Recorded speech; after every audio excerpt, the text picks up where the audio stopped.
Orain ikusiko ditugun teklak oso erabilgarriak izan dira DBH lehenengo eta bigarren mailan, baita hirugarren mailan ere erabiltzen da. Eta da, faktorizazioa, zatitzaile komun handiena eta multiplo komun txikiena. Orduan, honek kalkulatzen ditu oso azkar. Nola egiten da faktorketa? Faktorketa lehenengo zenbakia sartu behar dugu, 56 adibidez, berdin. Eta bigarren pausua, da, hemen dagoen ez tekla horian, shift aktibatzen dut, faktorketa, deskomposatu dit, 2 berriru bider 7. Berdin da, zenbakia handiagoa ere izan arren, berdin sartzen dut, eta orain, zenbaki honekin, jokatu ezaket, shift faktorketa, eta deskomposatu dit, 2 berbi, bider 5 berbi, bider 579.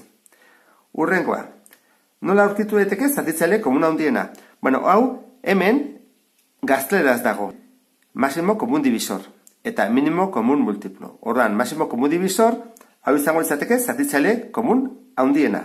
Orduan, nik aktibatu behar dut alfarekin hartzen dut.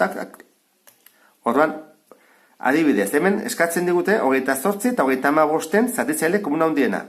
Orduan, jartzen dugu 28, orain, koma jarri behar dut, hau da koma hemen dago, orduan jarri behar dut shift, koma, eta beste zenbakia da 35. Izten dut parentesiarekin, eta aurkitu dira 7. Eta nola aurkitzen da multiplo komun txikiena? Hau izango litzateke, minimo komun multiplo, MCM. Orduan, aktibatzen dut hori, eta adibidez, 9 eta 15. Jartzen dut 9, orain jarri behar dut koma shiftekin, shift honekin, jartzen dut baita ere 15, parentesiakin izten dut, eta orduan, berdin jartzen baldin badut, atako zaila zuzenean, 45. Ikusten dezuen bezala, zenbakia baldin bada oso handia ere bai berdin zaio behari. Alfa, jartzen badut hau, eta adibidez, 980.